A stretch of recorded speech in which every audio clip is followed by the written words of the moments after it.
بسم اللہ الرحمن الرحیم۔ آج انشاءاللہ عز و جل ہم سنیں گے پاگل کتے کا کاٹ لینا۔ پیارے دوستو، اگر کسی کو پاگل کتا کاٹ لے تو ہمیں کیا کرنا چاہیے، آئیں اس کا عمل آپ کو میں بتاتا ہوں۔ پیارے دوستو، اگر آپ نے ابھی تک میرے چینل کو سبسکرائب نہیں کیا تو میں آپ سے گزارش کرتا ہوں کہ جلدی سے آپ میرے چینل کو سبسکرائب کر دیں۔ پیارے بھائیو، یہ جو آیت کریمہ میں آپ کو بتا رہا ہوں، اس آیت کریمہ کو آپ نے روٹی یا بسکٹ کے اوپر لکھنی ہے۔ آئیں ہم آیت کریمہ سنتے ہیں۔ بسم اللہ الرحمن الرحیم۔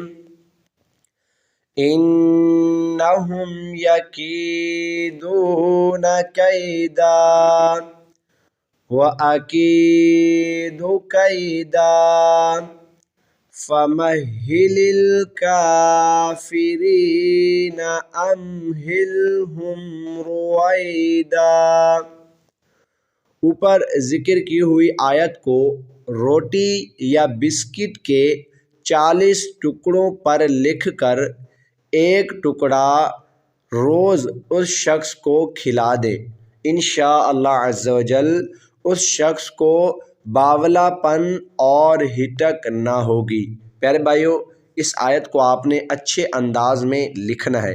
لکھتے وقت آپ نے میم کے جو گول دائرے ہیں اور ہا کا جو گول دائرے ہیں، 2 آنکھوں والے ہا اور اس کے علاوہ دوسرے ہا کے آپ نے گول دائرے واضح رکھنے ہیں۔ پیارے دوستو، اگر آپ کو لکھنا نہیں آتا تو آپ نے اس سے لکھوانا ہے جس کو صحیح طریقے سے لکھنا آتا ہو۔ اس سے انشاءاللہ عز و جل ضرور شفا ملے گی۔